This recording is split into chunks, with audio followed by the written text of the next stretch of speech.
तो hello friends, वैसे तो ये चैनल का पहला वीडियो है और ये वीडियो मैं आपको बता दूँ 5 से 10 मिनट का होगा। तो चलिए शुरू करते हैं। तो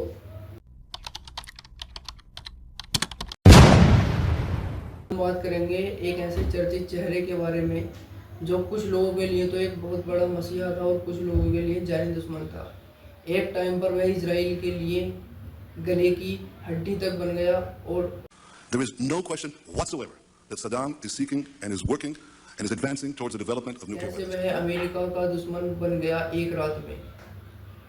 आज हम बात कर रहे हैं एक ऐसे ही चर्चित चेहरे के बारे में जिसका नाम है सद्दाम हुसैन। तो आज हम जानेंगे सद्दाम हुसैन के जन्म के बारे में। बात की जाए तो सद्दाम हुसैन का जन्म 28 अप्रैल 1937 को इराक के एक टिकरी नामक जगह पर हुआ था।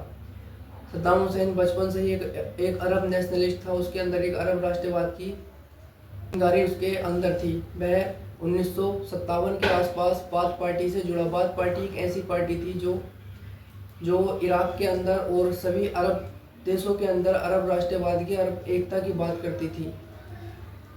सद्दाम हुसैन बाथ पार्टी के विचारों से प्रेरित होकर उस पार्टी से जुड़ जाता है। सद्दाम हुसैन को शुरुआत में हाई स्कूल के बच्चों को और अन्य सभी लोगों को सरकार के खिलाफ गतिविधियां करने का काम दिया जाता है।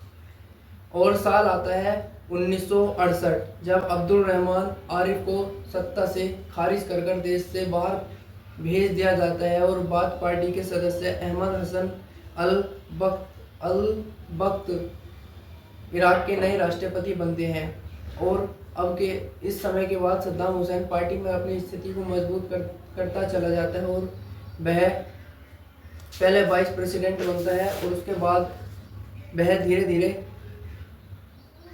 अपने प्रेसिडेंट की कुर्सी मजबूत कर लेता है। और यह साल था 1979 जब सद्दाम हुसैन अहमद अल बख्त को सत्ता से हटाकर खुद इराक का नया सुप्रीम लीडर कहें या फिर प्रेसिडेंट बन जाता है और इराक की सारी शक्तियां अपने अंडर में कर लेता है। और प्रेसिडेंट बनने के कुछ दिनों बाद ही सद्दाम हुसैन एक हॉल में एक मीटिंग रखता है जिसमें वह एक चेयर पर बैठा होता है और उस चेयर पर बैठे हुए वह काफ़ी सारे नाम लेता है।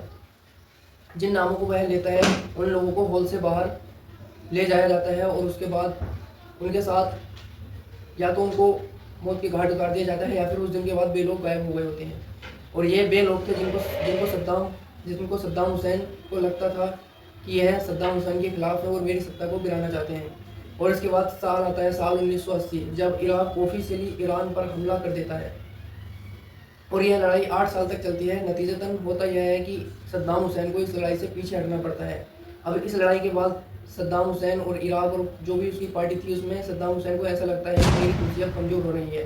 तब वह कुवैत पर हमला करने की साजिश बनाता है और वह दिन आता है 25 जुलाई 1990। बगदाद में एक मीटिंग हो रही होती है। अमेरिका के मेंबर्स आए थे और सद्दाम हुसैन के बीच में अमेरिकन मेंबर्स बात करने आए थे कि सद्दाम हुसैन को कुवैत पर हमला करना चाहिए कि नहीं चाहिए। तो वहाँ पर अमेरिका की तरफ से आई थी अप्रैल गिलास्पी। हो सकता है प्रोनाउंसिएशन थोड़ा गलत हो तो आप समझ लेना क्या बात कर रहा हूँ मैं। तो इन दोनों के बीच में बात होती है और इस बातचीत में अप्रैल गिलास्पी बोलती हैं सद्दाम हुसैन से कि अमेरिका अरब कंट्रीज़ के आपसी विवाद में नहीं पड़ेगा। जहाँ से सद्दाम हुसैन को लगता है कि हाँ मुझे अब कुवैत पर हमला कर देना चाहिए क्योंकि अब हमारे बीच में कोई आ नहीं सकता। लेकिन यही बात उसकी एक गलतफहमी साबित होती है। वो इसलिए क्योंकि अमेरिका बहुत ज़्यादा इन्वेस्ट कर चुका था कुवैत में और कुवैत से अमेरिका के बहुत अच्छे रिलेशन थे। जैसे ही सद्दाम हुसैन कुवैत पर हमला करता है उसके कुछ दिनों बाद ही सारी स्थितियां सद्दाम हुसैन के खिलाफ होने लगती हैं। जिसके बाद अमेरिका और उसके अलाई सन 2000 में सद्दाम हुसैन के खिलाफ और इराक के खिलाफ एक सुनियोजित तरीके से एक बहुत बड़ा हमला करते हैं जिससे सद्दाम हुसैन की गद्दी और सभी लोग सब पार्टी उसकी बिखर जाती है। जिसके बाद एक एक करके अमेरिका सबको एलिमिनेट करते जाता है और सन 2003 में सद्दाम हुसैन को अमेरिका पकड़ लेता है।